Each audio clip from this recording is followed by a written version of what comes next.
요한복음 21장 18절로 23절 말씀을 봉독합니다. 내가 진실로 진실로 내게 이르노니 젊어서는 내가 스스로 띠뛰고 원하는 곳으로 다녔거니와 늙어서는 내 팔을 벌리리니 남이 내게 띠띠우고 원치 아니하는 곳으로 데려가리라. 이 말씀을 하심은 베드로가 어떠한 죽음으로 하나님께 영광을 돌릴 것을 가르치심이로라. 이 말씀을 하시고 베드로에게 이르시되 나를 따르라 하시니 베드로가 돌이켜 예수의 사랑하시는 그 제자가 따르는 것을 보니 그는 만찬석에서 예수의 품에 의지하여 주여 주를 파는 자가 누구오니까 묻던 자로라. 이에 베드로가 그를 보고 예수께 여짜오되 주여 이 사람은 어떻게 되겠사옵나이까? 예수께서 가라사대 내가 올 때까지 그를 머물게 하고자 할지라도 내게 무슨 상관이냐? 너는 나를 따르라 하시더라. 이 말씀이 형제들에게 나가서 그 제자는 죽지 아니하겠다 하였으나 예수의 말씀은 그가 죽지 아니하겠다 하신 것이 아니라 내가 올 때까지 그를 머물게 하고자 할지라도 내게 무슨 상관이냐 하신 것이로라. 아멘. 아멘. 네, 오늘 말씀의 제목은 너는 나를 따르라. 너는 나를 따르라 라는 제목으로 말씀을 나누겠습니다. 반갑습니다.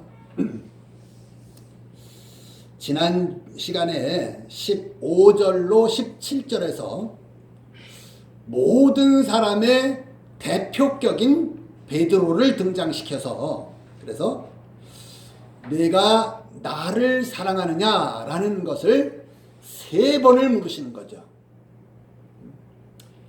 그래서 그 3번을 확인하신 것은 완전한 사랑, 그 완전한 사랑을 확인하시는 거예요.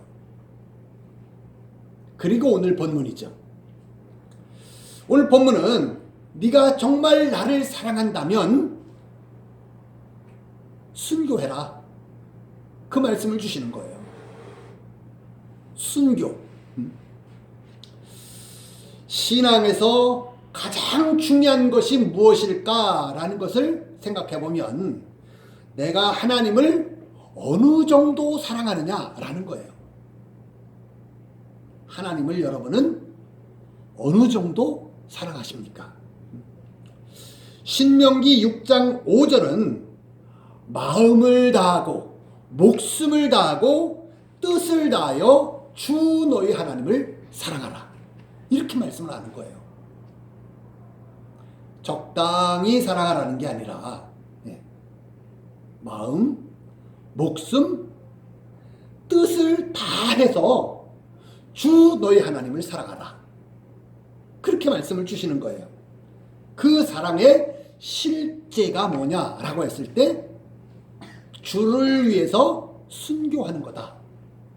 죽는 거다. 그런 얘기예요. 이러한 순교의 첫 단추, 그 첫 단추를 오늘 본문은 18절을 보시면 내가 진실로 아멘 아멘 2번을 강조하는 거예요. 더 이상 중요할 수 없을 만큼 중요한 것에 주님은 아멘 아멘 2번을 강조를 하시는 거예요. 그래서 그렇게 시작을 하시고 19절에 가서 19절을 보시면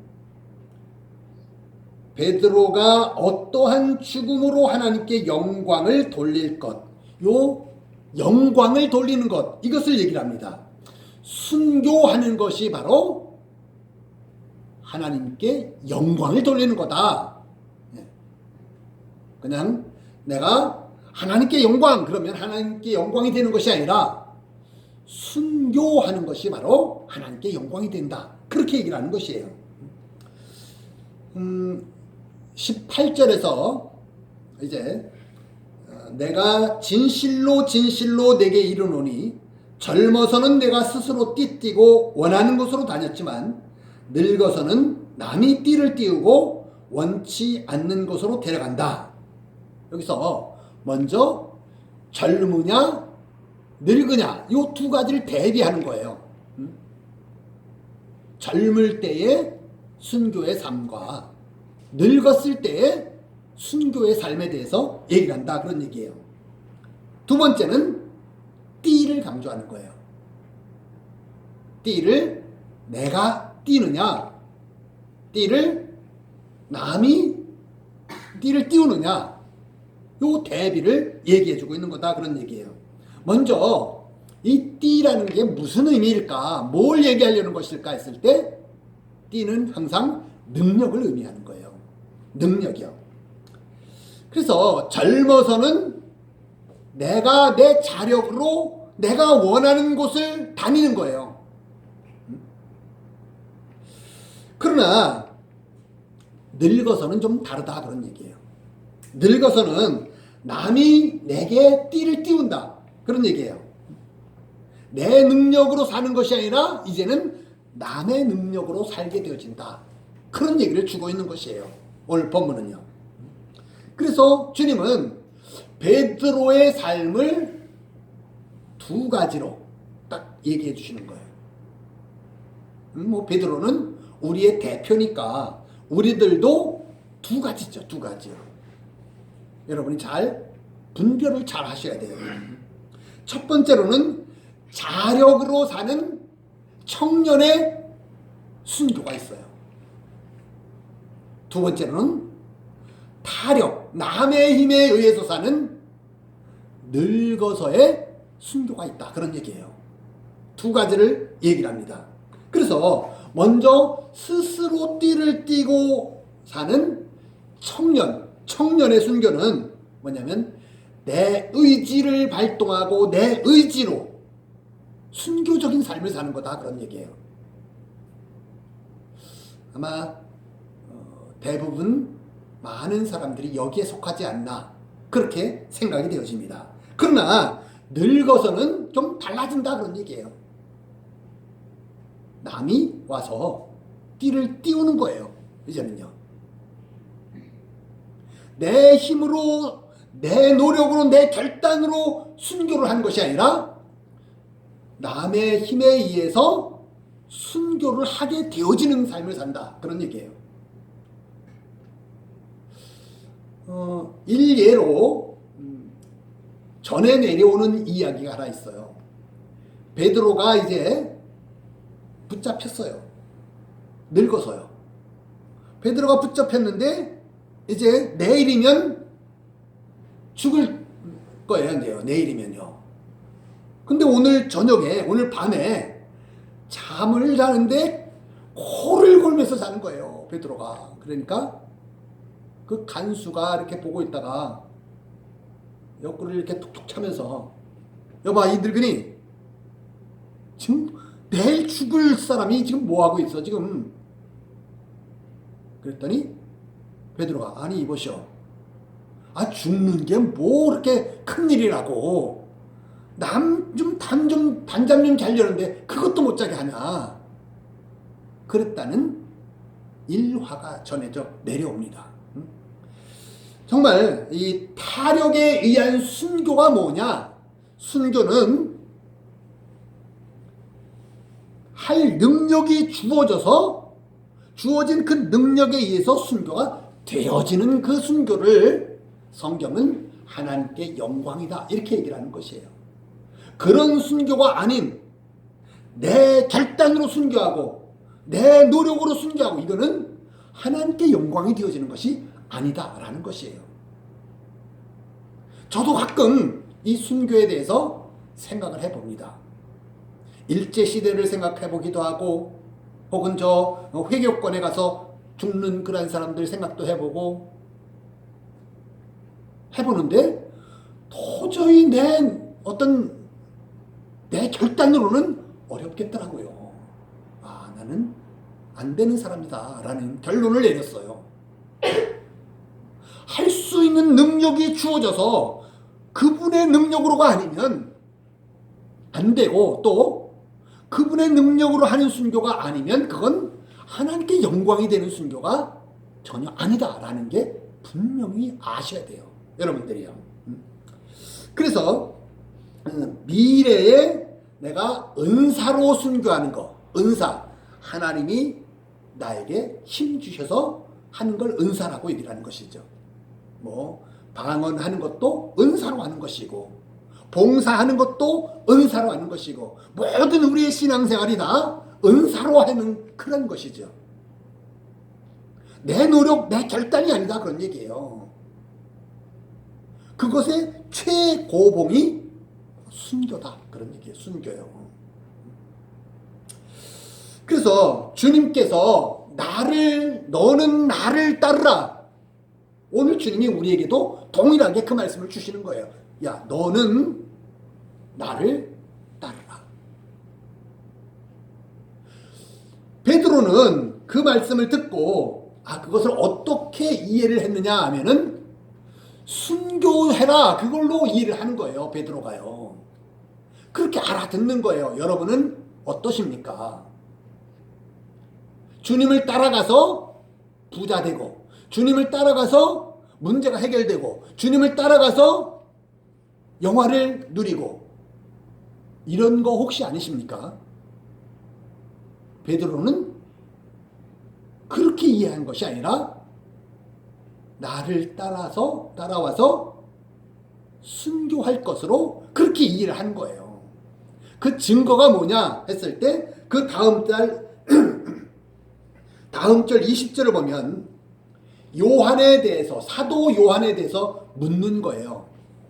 주님, 아니 저는 주님을 따라가서 이렇게 처참하게 순교를 해야 되는데 저 사람은 어떻게 될까요? 그걸 묻는 거예요. 궁금하죠? 여러분들도 가끔 저 사람은 아니 나만 그래야 되나? 저 사람은 뭐 이런 생각 들 때가 있죠. 그런 게요.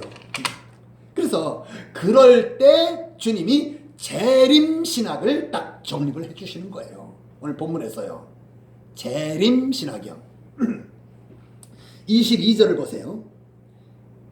예수께서 가라사대 내가 올 때까지, 주님이 오시는 게 바로 재림이죠. 재림이요. 내가 올 때까지 그를 머물게 할지라도 내게 무슨 상관이냐?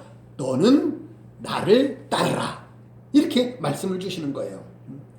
그래서 나를 따르라 한 그 나가 누구냐 하면은 육신의 예수가 아니에요. 호예수, 부활하신 예수님이세요. 시공을 초월하는 그러한 분이시다, 그런 얘기예요. 그래서 그 호예수를 우리가 혹시 잘못 알까봐 20절에서도 호예수, 22절에서도 호예수, 23절에서도 호예수 세 번이나 강조를 하는 거예요. 혹시라도 잘못 알까봐. 그리고 그 다시 오시는 그 재림, 주님이 오시는 그 재림을 얘기할 때 그 재림이 사실은 재림이니까 미래형으로 써야 될 거 아니겠어요, 정상적으로 봤을 때. 근데 지금 현재형으로 쓴 거예요, 이걸. 그 얘기는 뭐냐면은 지금 뭐 물리적으로 뭐 그런 얘기를 쓰는 것이 아니다. 뭐냐면 영적인 원리요, 영적인 법칙을 지금 얘기하고 있는 것이에요. 오늘 본문은요. 여기서 재림에 대한 영적인 원리, 영적인 법칙을 여러분이 아주 명확하게 딱 가지고 있어야 되는 것이에요. 정립을 딱 해야 돼요. 그래서 요한복음 14장에 보면 내가 처소를 예비하러 가노니 가서 처소를 예비하면 다시 와서, 자, 주님이 하나님 보좌 우편에 가셨다가 왜 가시느냐 하면 내가 가는 것이 너에게 유익이다, 그런 얘기예요.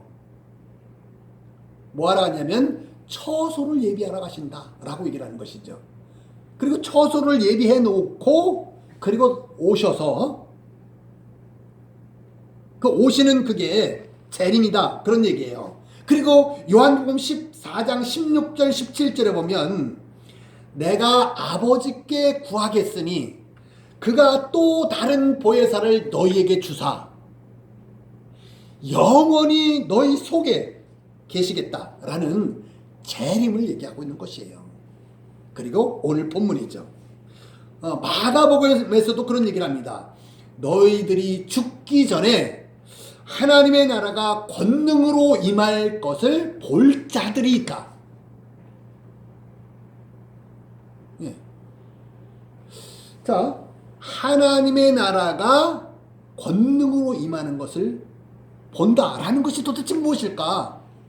재림이다 그런 얘기예요. 잘 아셔야 돼요. 이걸요. 뭐냐면 사도행전 2장에 가면 성령이 강림하시는 거죠. 그 재림을 얘기하려는 거예요. 주님은요. 자, 성령이 강림하셔서 각 심령 속에 들어가시는 것을 말하는 거지 결코 이 땅에 저 신천지에서 말하는 이 땅을 낙원으로 만들고 저 왕국회행 안에서 말하는 새로운 이 땅을 아주 좀 유토피아로 만드는 그런 얘기를 하고 있는 것이 전혀 아니다라는 것이에요. 이해를 여러분이 좀 잘 하셔야 돼요. 이런 부분을요. 그래서 순교라는 것으로 순교는 사랑하면 너희가 나를 사랑하면 나를 따라와서 순교하는 것인데 그 순교로 말씀하시려는 것은 무엇을 얘기하고 싶은 것이냐 하면은 순교 자체를 얘기하려는 것이 아니라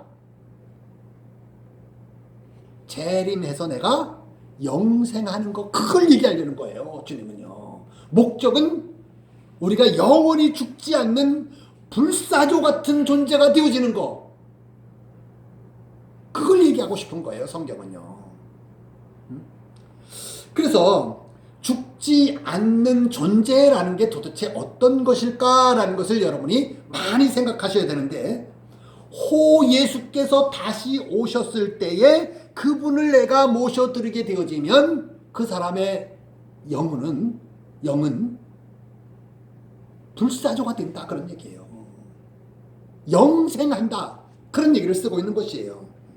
그래서 예수는 어떤 존재냐면 시간과 공간을 초월하는 영적인 존재인데 그분이 영적으로 우리에게 오시면 내 속에 들어오시면 그런 사람은 다 죽지 않겠다 이렇게 얘기를 하는 것이에요. 오늘 본문은요.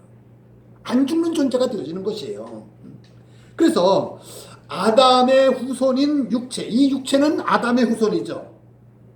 죽는 건 이게 죽는 거예요. 육신이 죽는 거예요. 그 속에 들어있는 하나님이 창조해서 넣어주신 그 영은 예수와 연합하는 그 순간에 영원히 사는 존재가 되어진다라는 것을 우리에게 말씀을 해주고 있는 것이에요. 그걸 성경은 임마누엘이다 이렇게 표현하고 있는 것이고요.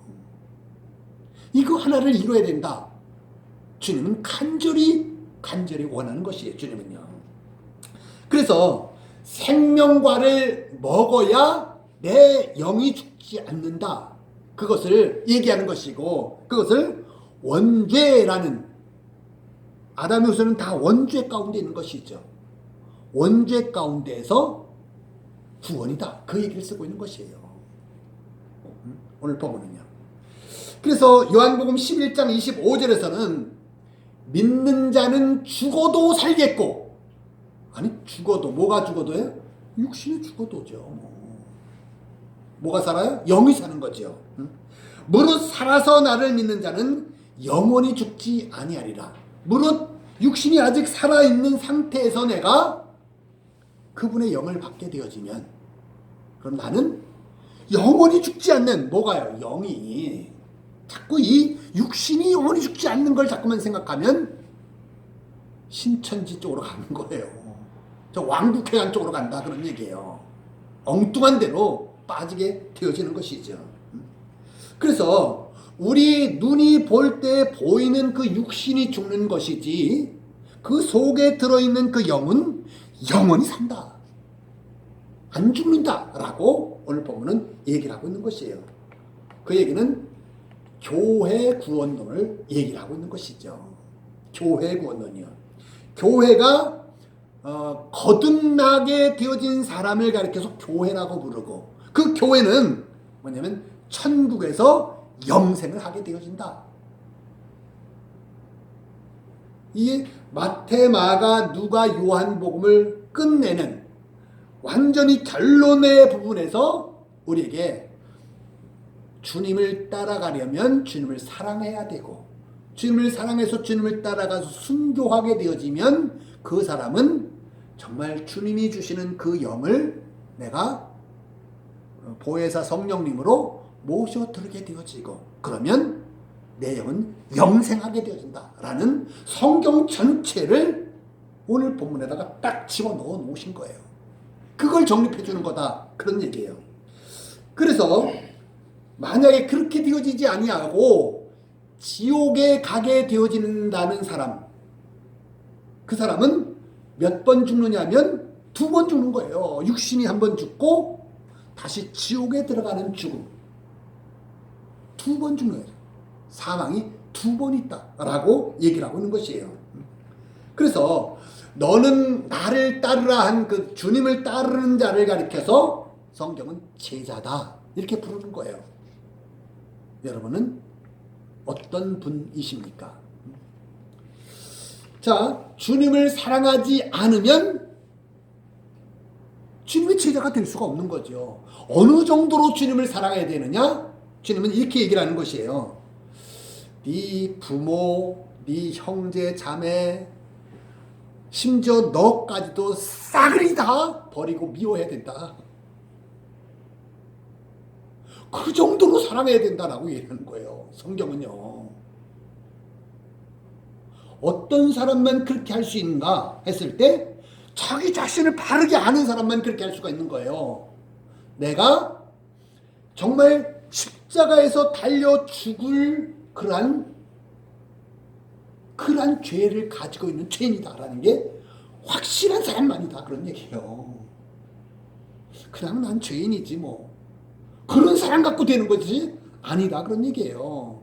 진짜 내가 십자가에 달려서 죽어야 되는 그 죄목을 내가 딱 가지고 있는 그런 형편없는 진짜 소망이 전혀 없는 죄인이다라는 걸 처절하게 깨달아 알아야 되는 것이에요. 그런 사람이라야 가능하다. 성경은 얘기를 하고 있는 것이고요. 결코 예수님을 따라가는 게 따라가면서 예수님의 모습을 보고 따라하는 게 죄다. 그게 아니에요. 예수님이 새벽기도 했으니까 우리도 새벽기도 합시다. 예수님이 봉사하고 또 박애주의를 했으니까 우리도 박애주의를 실현합시다. 그게 제자가 아니다라는 걸 여러분이 깊이 생각하셔야 되는 것이에요. 그래서 사랑하기 때문에 순교하는 것이 바로 주님의 제자예요. 오늘 본문에서 이걸 아주 흔들림이 없이 선명하게 명확하게 딱 가지고 있어야 된다. 그런 얘기예요. 그 순교는 또 한 번 말씀드리지만 은사가 아니면 안 되는 거예요. 내 결단으로 해도 그것은 주님께 영광이 되는 그런 순교가 아니다라는 것이에요. 그래서 정말 내 심령 속에서 정말 주님을 사랑하게 되어지면 그러면 주님이 내게 오셔서 내가 순교하는 그런 능력과 마음, 기꺼이 순교하려는 그런 마음을 주님이 주셔서 하는 순교, 이게 주님께 영광이 되어지는 순교다. 그런 얘기를 쓰고 있는 것이에요. 이런 존재가 되면 가치관이 완전히 달라지는 거예요. 그런 사람은요. 이전에 내가 중요하게 여기던 그런 것들을 이게 다 시시해진다 그런 얘기예요. 완전히 다른 가치관이 되어지는 거다. 그런 얘기를 쓰고 있는 것이에요. 마태복음 7장 24절로 27절에 보면 반석 위에 지은 집이 있고 모래 위에 지은 집이 있다, 그런 얘기예요. 모래 위에 지은 집으로 사는 사람의 가치관과 반석 위에 지은 집의 그 가치관은 이건 뭐 천지 차이예요. 천지 차이요. 완전히 다르다, 그런 얘기를 쓰고 있는 것이에요. 그래서 사도행전 1장 14절에 주님을 사랑해서 주님을 따라가서 주님을 순교하려는 그러한 사람은 어떤 사람이 되느냐 하면은 보혜사 성령님만을 실체로 구하는, 간절히 그것만 구하는 사람이 되어지는 거예요. 그런 사람 속에 사도행전 2장에서 보혜사 성령님이 강림하신다 라고 말씀을 하시고 있는 것이고요. 그래서 내가 생명과를 먹어야 된다는 것이 창세기부터 우리에게 구원으로 주시는 말씀이에요. 생명과를 먹어야 되는 거예요. 생명과를 먹듯이 주님의 살과 피를 먹어야 되는 것이고, 주님의 살과 피를 먹듯이 요한복음에서 옵사리온을 먹어야 되는 것이고, 그렇게 먹듯이 사도행전 2장에서 보혜사 성령님을 내가 먹어야 되는 거다라는 것이에요. 이게 성경 전체의 얘기다, 그런 얘기예요. 그럴 때 나는 어떤 존재가 되어지느냐 하면 하나님과 하나가 된 존재가 되는 거예요. 여러분 한번 상상을 해보세요. 하나님을 내가 내 속에 딱 가지고 있어요. 소유자예요, 내가. 그런 사람은 이 세상은 감당할 수가 없는 거예요. 그런 사람은요. 응? 여러분 그런 사람이 되셨습니까? 여러분 스스로에게 한번 좀 물어보세요. 응? 자, 마태복음 17장 20절을 보면 믿음이 겨자씨만 해도 이 산을 들어 옮긴다라고 얘기를 하는 거예요. 여러분, 산을 들어서 옮길 수 있는 것은 하나님밖에 못하는 거예요. 그건요. 인간이 뭘 어떻게 해요, 그걸. 즉 하나님을 모신 사람, 소유한 사람은 그런 엄청난 믿음의 소유자다, 그 얘기를 쓰고 있는 것이에요. 그래서 주님을 정말 따라가셔서, 할렐루야, 주님을 사랑해서 따라가셔서, 어느 정도로 사랑하느냐 하면요, 저는 그 이산가족 찾기를 보면 그냥 그 핏줄을 만나려고, 그리고 또 그 핏줄 거기서 만나면 너무 감격해서 이 세상에서는 아마 그 모습이 가장 선명하고 가장 좀 근접한 모습이 아닌가, 저는 생각이 되어져요. 그 정도로 주님을 사모하고 사랑해서 주님을 따라가고, 그래서 그 주님을 만나서 주님을 소유한 자가 되어져서 주님이 주시는 그 능력으로 순교하는 그러한 삶을 살아내는 사람이 되어져서, 그래서 그 주님과 함께 영원한 천국의 영생을 누리시는 여러분 모두가 되기를 주님의 이름으로 축원을 드립니다. 기도하겠습니다. 살아계신 아버지 하나님, 은혜와 사랑을 감사합니다. 여기까지 우리를 깨우쳐 주시고 인도해 주시고 역사해 주신 주님의 은혜를 감사합니다. 주님, 정말 주님 제자들을, 하나님이 보내주신 그런 제자들을 하나도 잃지 않으시고 정말 다 구원하셨던 것처럼 우리들에게도 주님이 동일한 그런 역사를 이루어 주셔서 정말 헤븐리 식구들 하나하나 모두가 다 주님을 따라가서 주님의 사랑을 입으며 주님을 위해서 순교하는 그런 복된 심령들이 다 되어지도록 주님이 복에 복을 더하여 주시옵소서. 예수님의 이름으로 간절히 기도하옵나이다. 아멘.